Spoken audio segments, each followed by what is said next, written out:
Well, good afternoon, and we want to welcome you all to our Lunch and Learn event with Ed Drew and Janet Perkins. We're so excited that you all have decided to spend this time with us. I just want to remind you that just in case you can't stay for the whole broadcast, that we will be saving this and showing it later, so you can check our Facebook video feeds to find the video link later this afternoon. We are joined today by two incredible people in their own right. Janet Perkins, who will be moderating and leading the discussion, who is the Community Development Program Manager for the Arkansas Arts Council. Janet and I have worked extensively together around accessibility and the arts. And when I think about community engagement and development, I immediately think about Janet. In fact, many of you may not know that Janet is the person who actually introduced me to Ed Drew and made me aware of his work. And so we're so excited to have her. And then, of course, Ed Drew, whose exhibit is currently on display at the museum. His exhibit, American Veterans of Arkansas, can be viewed Tuesday through Saturday from 10 a.m. to 4 p.m. And we want to encourage you to see it. The exhibit will run through the end of February. And so if you get a chance to stop by and see it, we strongly encourage you to do so. His incredible work featuring 30 tintypes and one cyanotype documenting veterans who have often served an unequal service, both for Arkansas and abroad, is just phenomenal and harkens back to earlier days and earlier times. And I know that he and Janet will probably get into some of that. Ed's work has been featured in a number of national exhibits and collections. And again, we are just so thrilled to be working with him and to have him here today. So without further ado, I want to again just thank you all for being here, and I'll turn it over to Janet. Thank you so much, Christina, and other staff of the Mosaic Templars for this opportunity to do this interview with Ed. I was so excited. I have enjoyed this interview so much. Ed gave me so much information. So we're going to start, and we know that we could probably talk forever. There's going to be some point you're going to have to tell us enough. But Ed, thank you for your openness and willingness to do this interview with me. So we're going to start out. This is just a wonderful opportunity during Black History Month for us to have another opportunity to discuss with you your art.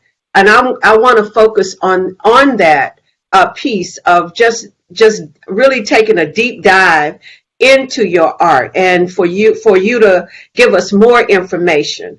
I know you've done a couple of interviews previously, but I wanted to expand and because I know that there was so much more. And from our conversation, I got a lot. So we hold these truths, American Veterans of Arkansas, focused on Black military veterans in Arkansas. It opened virtually on September the 20th. And it was a wonderful exhibit. When we discussed the exhibit, you shared with me that all of your work is autobiographical, meaning that it is centered around you being a veteran and being Black. I wanted you to talk about what is the importance of this exhibit to you personally. Well, thanks for having me, and good to see you. God, I have no filters, so I just say what's on my mind. But ultimately, for me, the work, when I say autobiographical, I don't mean it in like a narcissistic way. It's more of like a self-exploration way. Finding out who I am, my identity. It's one of the underlying pinnings of why I do work and why what motivates me to explore a specific subject. So, like for instance, with that series, being a Black veteran, it ultimately I really wanted to think about what does it mean to wear the uniform, but more importantly, and I would venture to say a lot of Black veterans believe the same thing. How am I earning citizenship? How am I allowed to be an American? And as a Black person, I can only paint with a broad brush when I say that earning our citizenship seems to be a running theme throughout the history of America. Even though since the beginning of the American nation, building and putting into this country, but we still seem to always have to fight for our basic rights, not only as humans, but as Americans that are supposedly granted for everyone. Want to explore is this of me wearing the uniform, and what does it mean in a broader sense for other people, more or less. And we're going to expand that thought. We're going to keep going back to that thought because this exhibit, when I looked at the exhibit, I know that you had expressed that when you interviewed the people that would be a part of it, those interviews informed you as to how you would position and how you would create the portrait.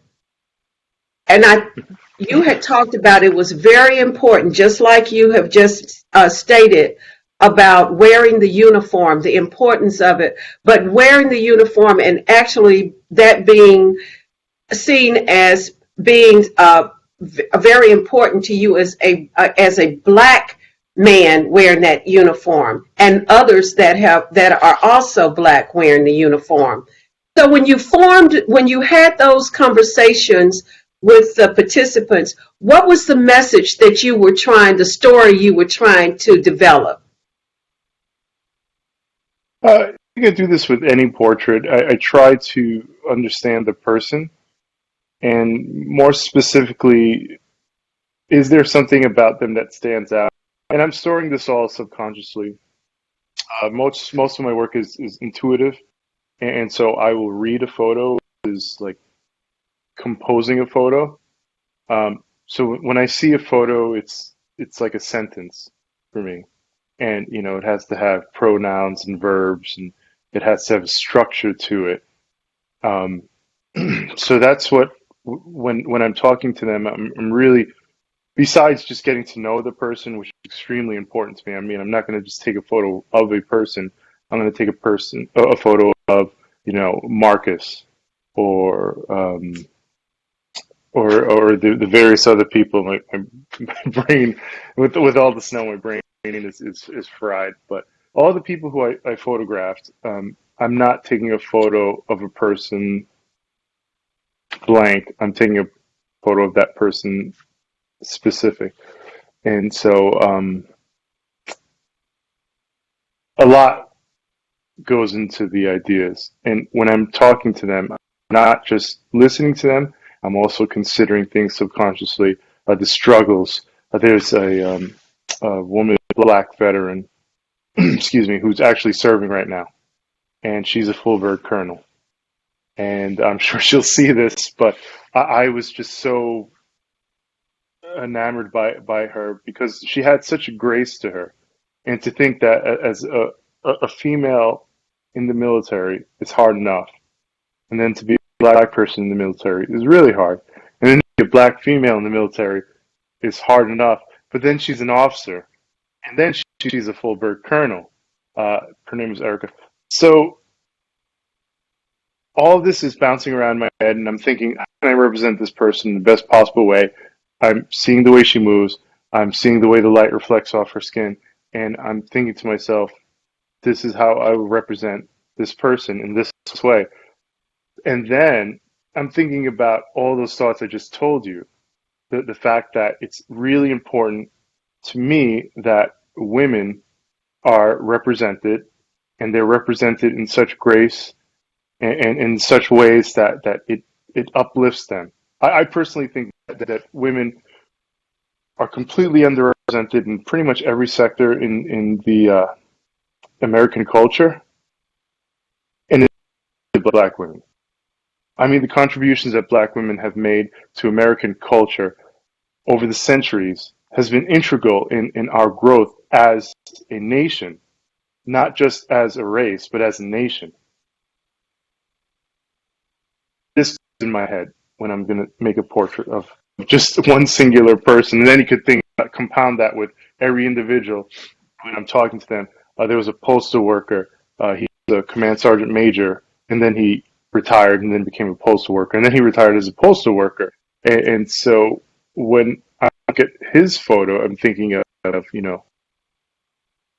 postman, command sergeant major, the highest enlisted rank you can get to. These are all like just so amazing, integral facets of that person. That's what I see that's the sentence structure that I'm seeing, and that's how I'm building this photo. And it's all happening subconsciously. It's hard for me to put in words because it happens so quickly and so in such a way it's so innately instinctual for me that I just go with it. Nothing scripted, as you could tell. Look at my back. Yeah. There's nothing there. I don't know about it. When the viewer sees your exhibit, what is the message you want them to see? What is it that you're communicating to them?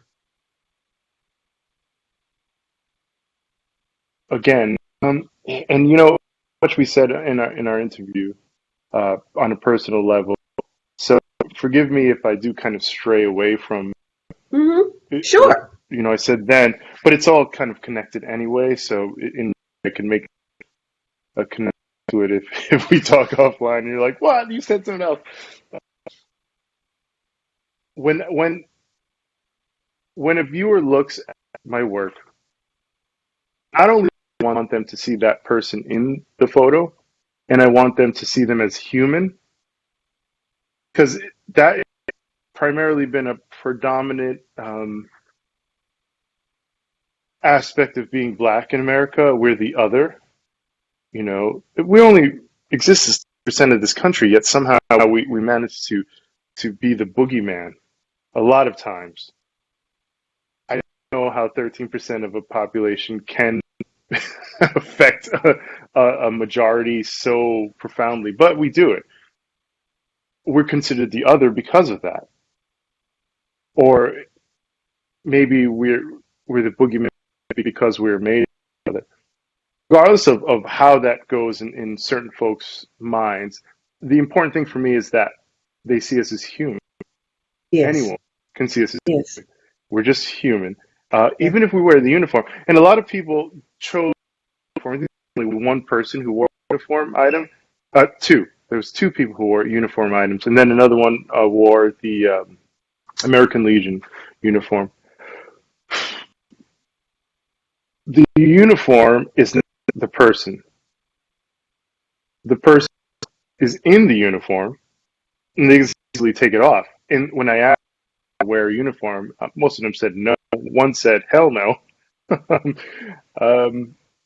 So you have that aspect of we're us, we're a person. That's what I want a viewer to see. That's what I want the audience to see. Beyond that, I want there to be an inclusiveness. So yes, Black veterans, yes, they're but I want, and I use that in the title, see us as Americans, the veterans of Arkansas.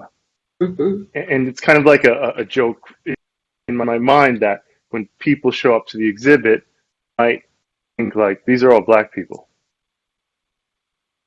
Yeah, I hope they catch them in that thought process. And, if they're lucky, that they'll reflect further and think, wait, they are Americans. Because we are Americans. Yes. Yes. We're not Black people. We're Americans. We just happen to be Black. Yes. So that's what the guiding force behind what I want the audiences to see. Humanity. Yes. That's what struck me when we had our conversation, how you continue to lean into that, wanting to make sure that their humanity is the thing that jumps out at you, that people are able to see this whole person. Now you can write a story about who they are, but you want them to dictate that for it to dictate that they are human beings, and to see that humanity and be able to connect to that. Yeah. Yeah. Yeah. Mm-hmm. I think the autobiographical part of that, by the way, just really quick, is in my whole belief systems as a person, up until the point from young. These memories are linear. They're not subject to time, so you could bounce back and forth to them and just kind of draw from your memory banks and things like that. And so, my loss of humanity growing up where I did, not understanding who I was important in forming these ideas. And then it was always going to come to this, but religious beliefs and my Buddhism, that is a profound aspect of Buddhism, is this constant understanding and pushing for humanity and for the grace and enlightenment of humanity. So that went into the work, and I actually spoke a lot to almost every sitter about, how as a Buddhist, my work is based on my Buddhist belief systems. So that's why I'm doing it. Nobody actually gave me a strange look. Normally people don't associate Black, African American, and Eastern religion, but there's nothing that says that we're stuck in any kind of realm. So, but yeah, that was another guiding force behind that. Yes, yes. So when you talk to people about your faith, I think the way when we discussed it, the way you presented it was not about trying to guide someone in a way of thinking about it as being something being better, one religion being better than another. You wanted them to see how your presence and how you deal with being so grounded, and presenting the humanity. That's what you wanted people to catch on to, and that's what they did as part of being a part of this exhibit and your other work, because you're clear that your faith guides all of your work, your art. Yes. Yeah. Yes, it's in every single thought I have. I have to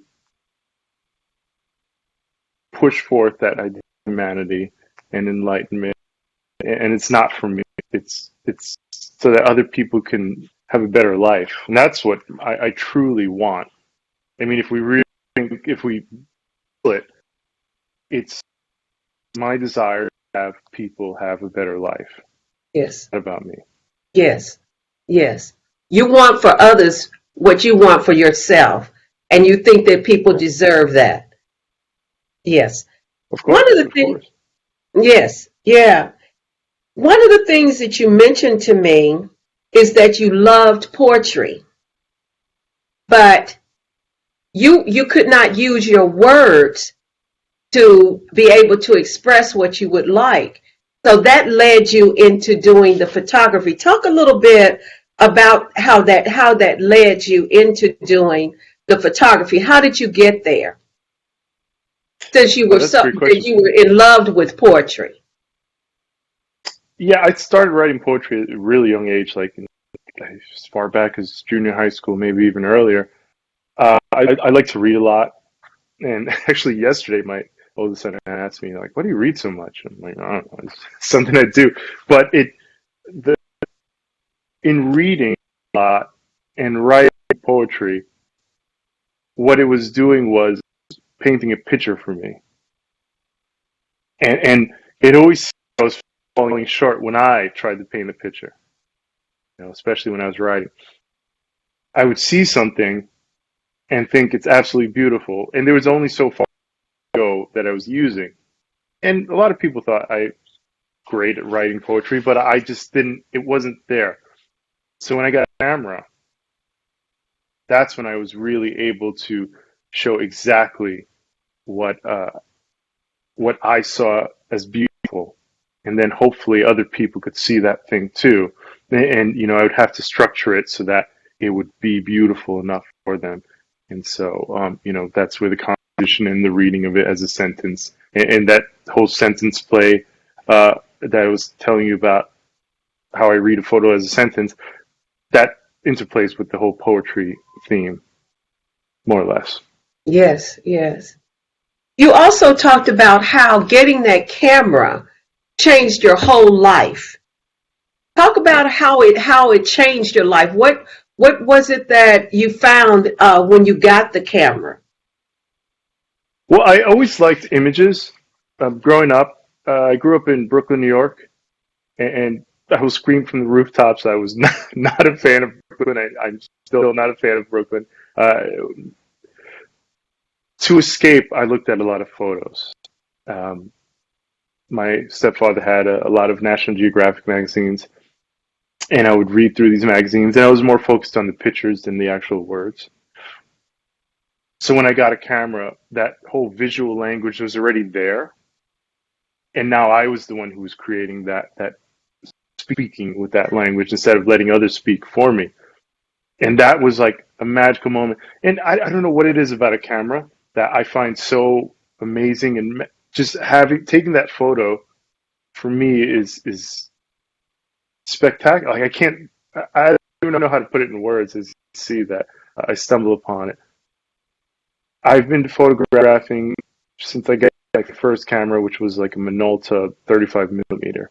Back when my father died, he left an inheritance, a little bit of inheritance, and I begged my mother to get a camera, and she acquiesced, let me get a camera, and I was inseparable from that camera. I mean, I brought it to my prom, and I was more focused on taking photos, in my prom. When I would hang out with my friends, I would take photos with my friends, and they were absolutely terrible. They were really bad photos, but it was the start of something. I was learning, and throughout the years, I've just nonstop. It's a love-hate relationship with the camera too. Mm-hmm. Sometimes I fantasize about just taking my camera and throwing it against the wall and watching it smash, and somehow I never do that. I just continue. So what's the hate part of the camera? What is it that makes you want to smash it? You say it's a love-hate relationship. What is it that motivates you to want to destroy the camera? I think it's an artist thing, to be honest. Okay. I have always grappled with this idea of being an artist. It was something that I spent a long time, wondering, like, can I call myself an artist? It's part of that self-identity thing. And at certain periods, when I felt less of an artist than I had wanted to be, the frustrations came out and it manifested itself in various ways. And one of them was my inability to take a good photo. And so the love-hate relationship of always wanting to take a photo versus not being able to take a good one forced me sometimes to just take it out in the camera instead of myself. I'm going to blame it on this machine that I'm the one who's controlling. And yeah, so it's such a layered thing too, that everyone's taking photos. So like, what makes me special? It's a very human thing. I mean, if you look at my struggles, personal struggles, I think anyone can connect with it. And indeed, I would hope they could use me personally in understanding themselves. But that was one of those themes, like, everybody else is doing it. What makes me special? Mm-hmm. What's so special about my photos? This thing is stupid. I hate this camera. I'm just going to throw it against the wall. But I couldn't do it. I could never do it as much as I wanted to. Right. You kept growing in your skills, which leads me to another question of the process that you use, the tintype. And you told me that the process is not what's important, that it is a tool to express the historical context. So talk a little bit about how that tool, how you use that tool, and how did you get to using this as a process? Let's talk about how did you move into using tintype. Well, like I said, I've always been into photography, and broadly speaking, I've always loved looking at images and photos. I ask family and friends all the time for photos, um, depending on how much I, I want to see them. It's terrible.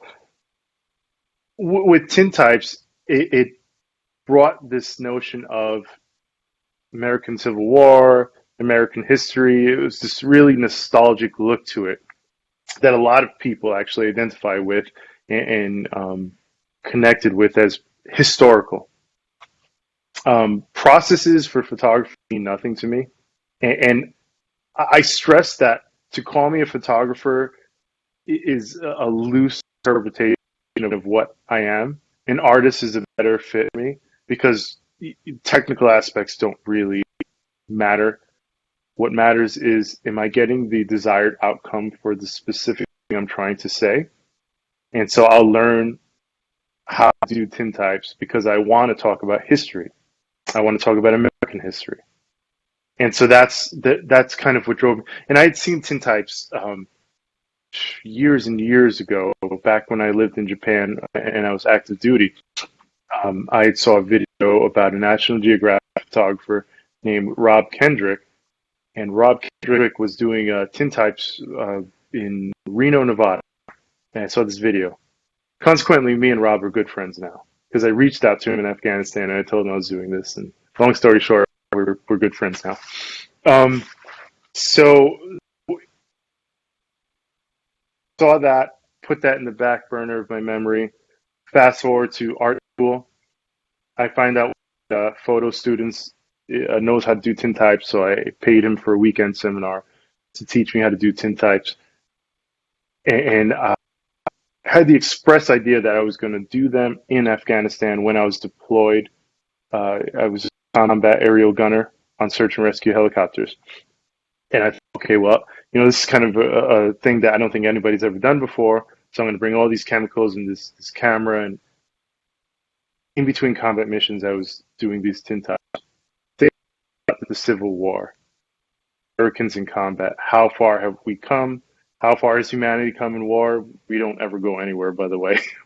We do the same thing. The same politicians that say things now, or they said it in ancient Samaria. Like, that guy is bad. We need to attack that bad guy.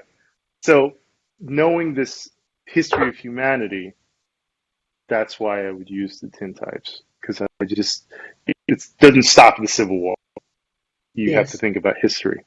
Yes. Yes. Okay. All right. So when did you actually start to see yourself as an artist?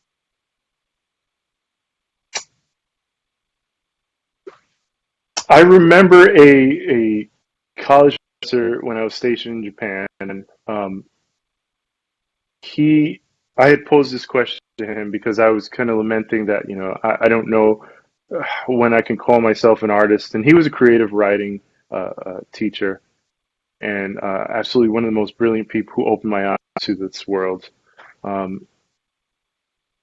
He told me, you're an artist when you say you're an artist. When you say you're an artist. Yes. And that was not a good answer for me. I was like, nope, that does not qualify. Other people have to call me an artist. I don't know why. So I think it really, really meant something to me because I always wanted to be something, regardless of the fact that I was a husband, I was in the military, and all these things. When I went to art school, that's when I was like, yeah, because I made that effort.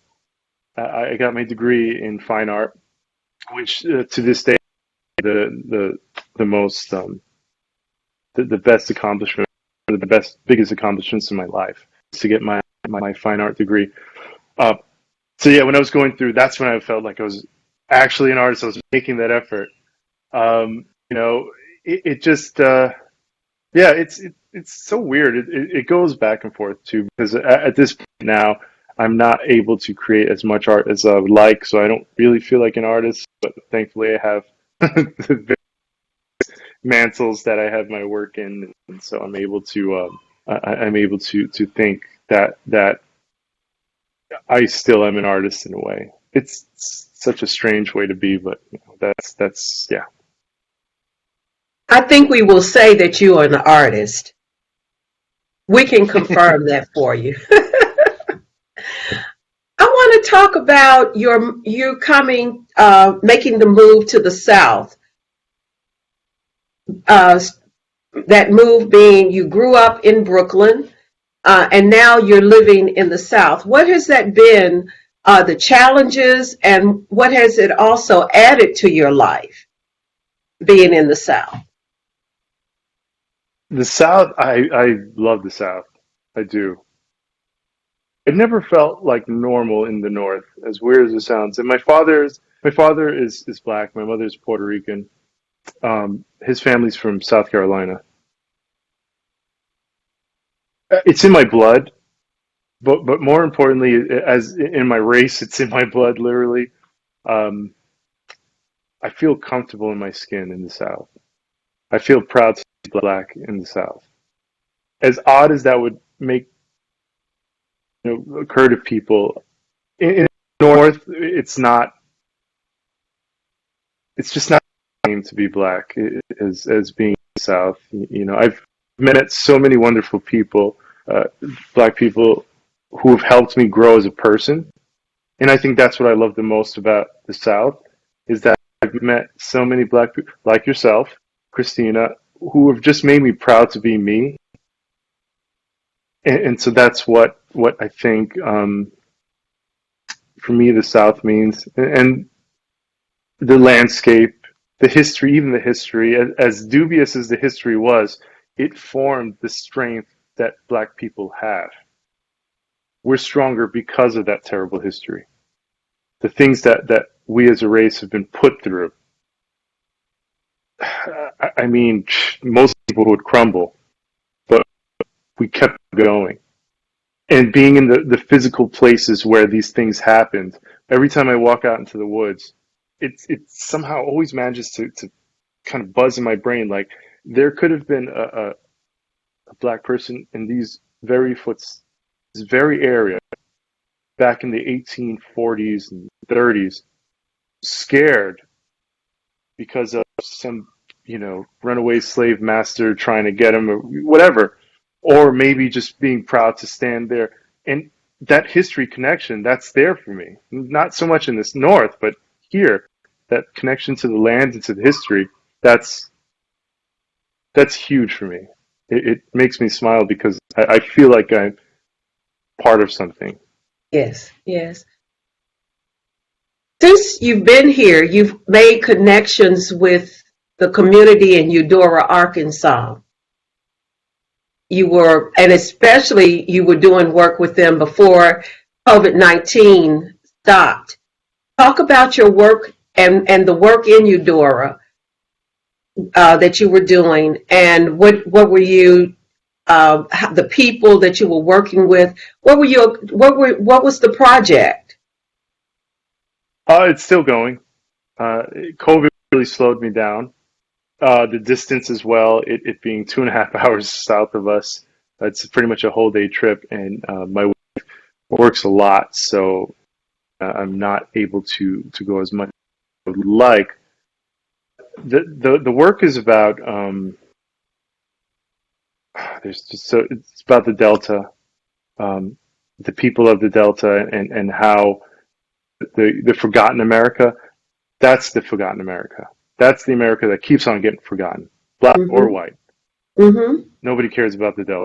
And it's one of the poorest regions in America, if you don't count reservations for Native Americans. And it's third world conditions in some of the places I've seen and been to. But the people are some of the most beautiful, kind people I've ever met in my life. I love it in Eudora. It's absolutely beautiful there. The series is about being black, another aspect of myself, and not narcissistic, but finding out the roots, the cotton. Last summer, I was in a cotton field. I took a photo of my children who are half white in a cotton field. And then I took a photo of myself in a cotton field.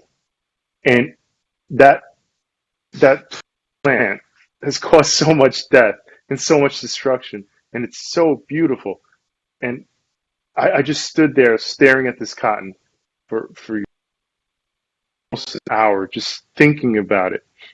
And the Delta was dominated by the culture based on among other plants, that specific plant. Yes.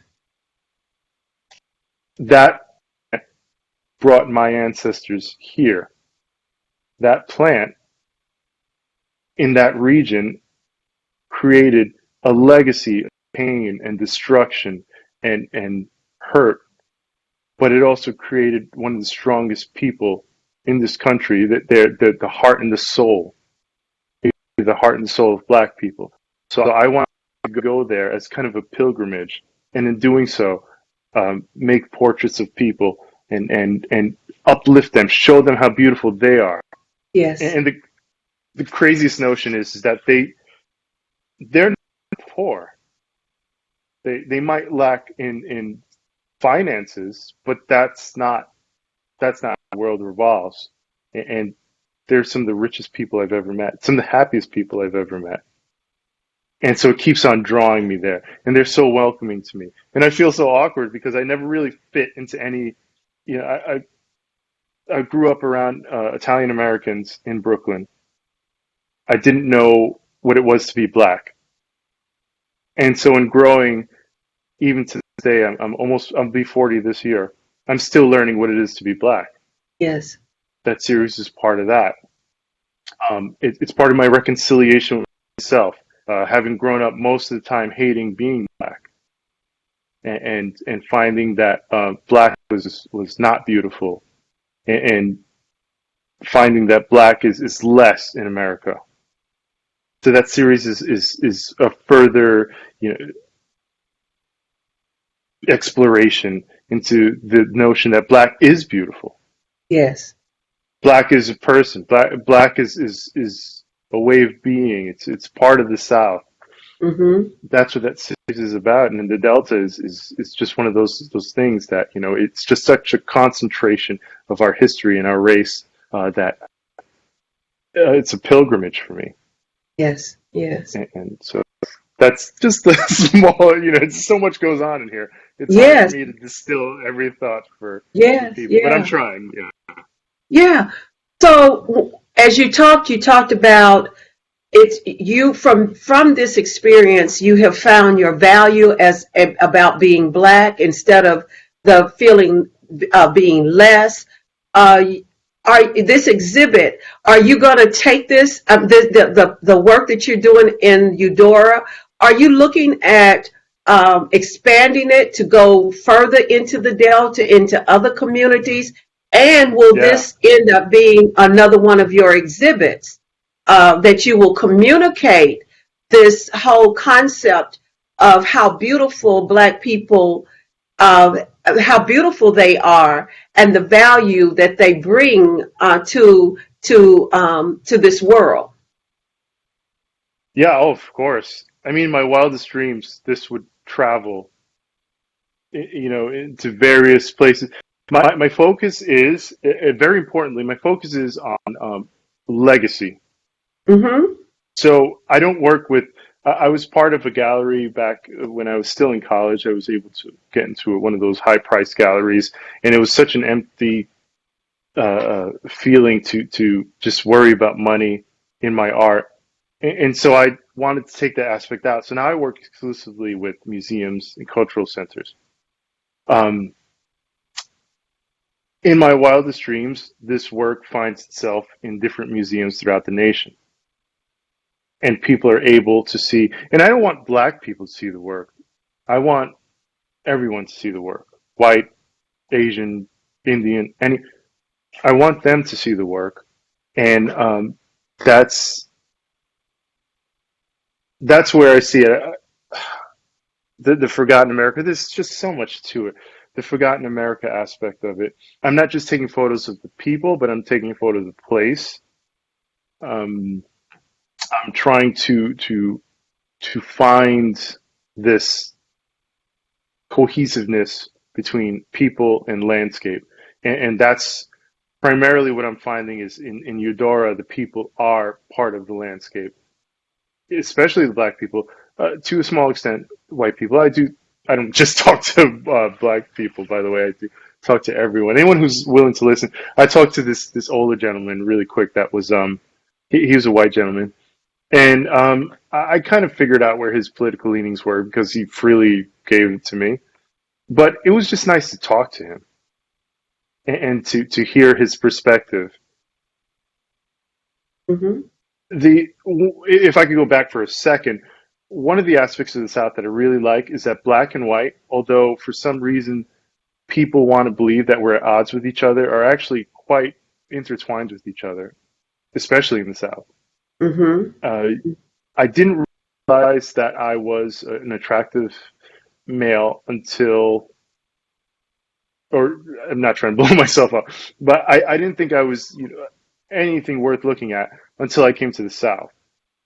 And prior to that, I had been attracted to white women because that was all I was surrounded by.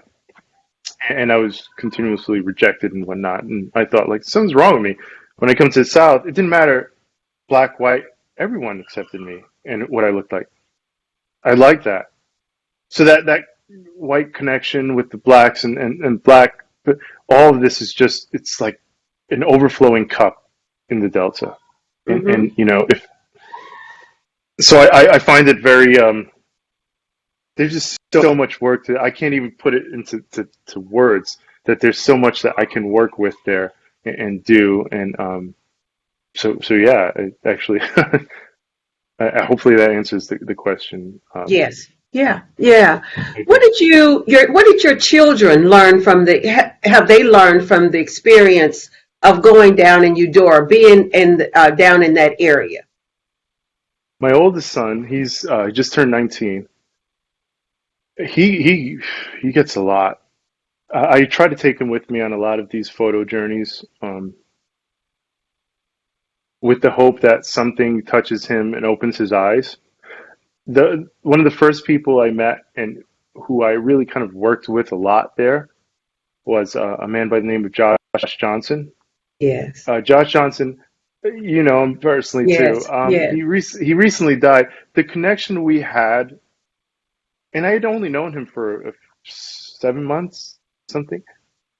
The connection we had there was so strong, and he connected with my oldest son, and he talked to me. He gave me his advice, and my oldest son hadn't gone to Eudora as much as I had, but every time he went, I would always go to see Josh, and he would talk to Josh, and Josh would give him advice like a father would a son, or more specific for Josh, would be like a grandfather. And to this day, my oldest son still kind of talks about Josh in ways that he taught him things, and that's profound to me. And then when I brought my oldest son to like the cotton field, I told him, like, this plant right here created us, our legacy are intertwined with this plant. I want you to stand here and I want you to think about it, what this plant did, what people had to ignore in order to allow other people to suffer for that plant. So there was two victims in the South. There was the blacks and the slaves, and then there was the whites who enabled and empowered the rich whites. That burden of destroying another group's humanity, that's also a heavy burden. And I Mm-hmm. told my son that, like, you're half white. You can't hate yourself, but understand the legacy of both races in this country. We're both, in ways, victims of this monster. And I want you to think about what the slaves went through, but then also what the overseer, the plantation wife who had to look the other way every time a slave was beaten. I want you to think about all these things, and I'm hoping that my son will grow.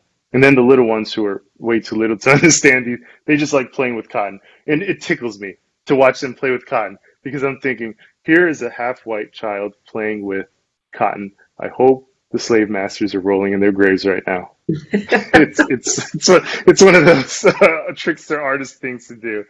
But yeah, that thought was there, and I was laughing to myself every time I thought about it. I'm like, and we're gonna freely go back now.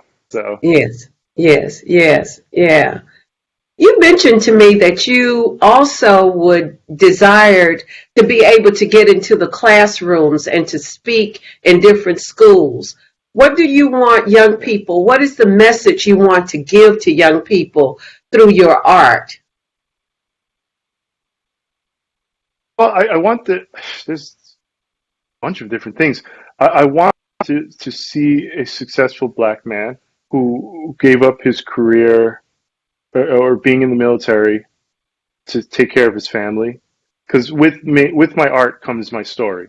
And Hmm. many people have told me that my art is powerful because of the story and the man behind the art, not just the art itself. Yes, And so I use that to tell my story as an example. I try to lead with example. Part of that Buddhism thing of presenting yourself in a way to help others attain. So ultimately, what I'm doing is I would love to help children be proud of who they are if they're having doubts, to see a different facet of blackness, the trope of self-hating black males. That's a profound thing. That's the thing that I keep on finding. I'm not special in that aspect. But then me building my way out of it and finding out who I am, that example I want other children. And then the legacy as well. This legacy of blackness in America, it needs to be heard more. And it doesn't need to be just football and sports and the entertainment business.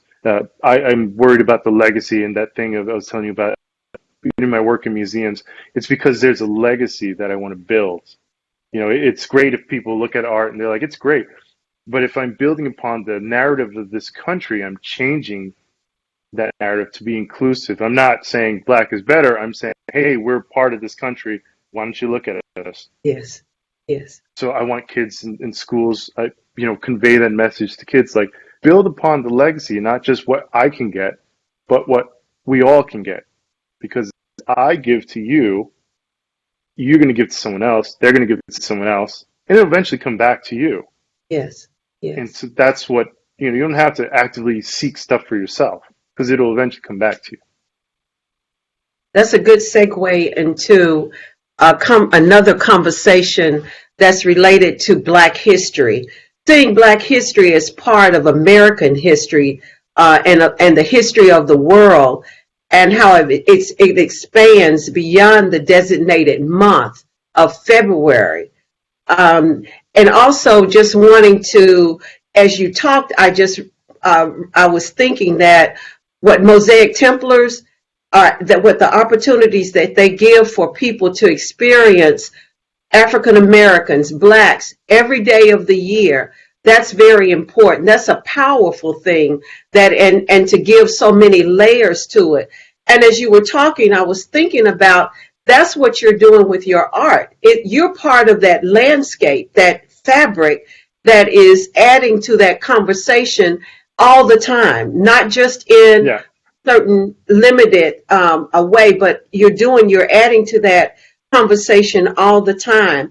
I wanted to ask you, as you're looking at this, at your work, you also mentioned that you wanted to had many other dynamics to this. You wanted to do work to be able to capture laborers, whether they were African American or whether they were white, but to tell that story of laborers, also of looking at people in poor that are poor. So you're trying to capture that whole story, but also bring it together for it to have layered. That this is the story of America. This Yeah. is we're part of this story, and these are the different segments of that story. Yeah. It's what happens to there's so much to that. What happens to black people can and does happen to white people. Yes, If they would just understand that happens to us is practice for those in power and those with money to be used on them, they will understand that we're all connected and we should all just accept each other for who we are. So when I say I want to photograph more than just black people, what I mean is that I want to open a dialogue and a racial bridge and for people to understand each other. It's not so much for me to just take photos of black people, which is great, but can I actively make a dialogue with someone else who is not black and listen to their story? I truly believe that one of the biggest problems that black people in America face is that we are the other. We are considered the other. So to bridge that means that you have to go to the person who sees us as the other and show us that we're not the other. We're the same. And you know, poor black people and poor white people do the same things. We're not. There's nothing. There's no point of pride. There's one group who thinks that they shouldn't be poor, and that's part of the American narrative to keep them attacking the other group. But we're all in the same boat. So that's what I think I really want to explore this American story dash this American dream that I absolutely do not believe in. The American dream, you have to be asleep to dream. The American Yes. reality is what I Yes. care about. The Yes. American reality is that if you suffer, I suffer. If I suffer, you will suffer. So Yes. how do we not suffer? Again, another Buddhist, very firm Buddhist belief system is the more I help you, the more I help myself. And Mm-hmm. so I apply that to the American cultural way of thinking. And Mm-hmm. I would love to go into, I know I can't do it, unfortunately, but I would love to go into north central Arkansas and talk to people. And actually, I'm starting to work, you could kind of scratch at the edges in locations like that. And thankfully, I am able to, I'd like to think I'm a chameleon in that sense that I'm able to talk to everyone because I'm not in my mannerisms, I'm not in any kind of specific way. And so hopefully I can talk to more white people in Arkansas and show them that their pain and suffering, we're similar. I mean, I recognize your pain and suffering, which is also important. I think that the fact that they feel like they've been left behind, there's something to that. Mm-hmm. The fact that Mm-hmm. they believe that a charlatan and a con man is their salvation. I'm not going to Mm-hmm. say who, but that, says something. Why did they choose that? When, I'm from New York City. I know a con man when I see one. But Mm-hmm. people go to the con man for a reason. You play those card games in the streets, in New York for a reason. So Mm-hmm. why did they go to that person? I want to hear your dialogue, and then in doing so, we can get over this whole racial issues that we have. Because, like I told you, and if you remember, I really don't want to talk about race. Mm-hmm. If I could have my way, I would be photographing trees and rocks, because that's really that's that boring part I was saying. That's really what excites me. That's what is Mm-hmm. so profound to me. But I want to get over this whole racism thing. That's something I've been told my whole life. Oh, why don't you just get over it by, stop talking about it, get over it. Oh yeah, because that fixes it, right? You have a broken leg, so you just ignore it and you just keep on. No, that doesn't work. You need to Mm-hmm. address it, fix it, so that you could keep on running. Right. And so that's what that is. Right. Long-winded version. Yeah. I listened to a discussion of the book 400 Souls, Ibrahim Kendi, last week. And one of the statements, and I can't remember who said it, we've got said about where we are in looking at our history. Everyone has to grapple with this history. We can't flinch of looking at the history, or it will just continue to be something that will continue to cause pain to all of us. Even when people think they're not in pain, they have suffered too, just like you were talking about the master on and the slave. All were hurt from this system and continue to be hurt. Also, I love the part where you continue to try to figure out how to use what your desires to bring people together, to have a dialogue or conversations that we change the narrative. We know it's not going to be easy. We know that it's going to be something that has to be consistent, and the work is going to be continuous. So I think that that's a wonderful desire to be able to have those conversations, to be able to do that. You made a statement when we had our conversation, and I want to close with this statement. And I think that it's very appropriate, since this is Black History Month, to give you an opportunity to again close with something that touched me when you said it. And it's about how we value each other. And the statement that you made, you said each black person I meet builds me into a better person. And I would like for you to just our final thoughts, for you to just to talk about that. Yeah, you're so every person we encounter is adds to us. Every person that if you're listening, that is, if you're open to it, you can close your eyes and pretend like that person doesn't mean anything. I don't do this for everyone, by the way. It's I try to be open to people as much as everyone I meet as much as possible, especially when I sit down and really talk to them. I certainly people teach you things. We teach each other things. How the this actually ties, and this is what has motivated me into that kind of thing. But when I'm in the Delta and I think about the slave masters and the overseers, and I always ask myself, how did this person beat that other person? What did it take for the person nor the other human and grow from that other human? Or did they grow from? Witness, black people picking the fields, for instance, and you see the way they interact. Did they grow from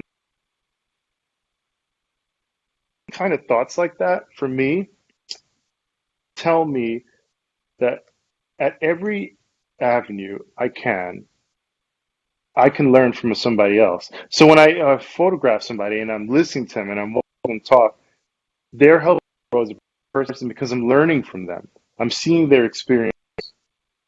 And this is something that can do. And that's why I'm talking about the slave masters and the overseers and the slaves themselves, because everyone can learn from each other if they just and look. And so when I talk to other black people and I hear their experiences, they are becoming a part of me. They're adding to me. And I'm able to understand the world a little bit more. And that slave example used in my mind as like a way of close people out, because that's what happens when you close people out. Those people weren't able to grow. They were able to destroy the world around them. So you need to grow from this before you and allow them to make in your life. And these so many thoughts are going through my head when I do portraits and when I listen to people. And I think one of the biggest takeaways I got was how wonderful and how many accomplishments black people have achieved in their life, and how proud I am of us. I read about it in history books. It's not really like that in the North, sadly. And it, probably because of where I lived, I didn't get a chance to see it as much. But there's more of us in the South, so I'm able to be exposed to it more. And I, you know, the Fulbright colonels, there's lawyers, there's doctors, PhDs, telling me their stories, thinking, wow, I'm really part of something much bigger, grander. And I think that's a beautiful thing. And I'm going to grow from that. And I'm not going to close my eyes, and I'm going to allow humanity to be enriched by it. And at the end of the day, I think that's what's the most important thing, is that you enrich your humanity. You don't shut people out. You allow them to change your thoughts, add to your mind. And in doing so, you will become a better person. So that's what I'm. Andrew, thank you so much. I really appreciate the conversation that we've had, and I'm looking forward to even having the opportunity to sit with you and have more. I really appreciate how you talk about and you express through your art that your focus is to make sure that you honor the humanity, bring dignity to people, and to change the narrative as much as you can through your art. I have enjoyed this interview so much. I appreciate Mosaic Templars for asking me to interview you, and I've gained a lot from interviewing you. I've gained so much. Thank you so much. Thank you. Of course, I can't wait to have further conversations. You know where I'm at, and we've got numbers. So Yes. yeah. Thank you.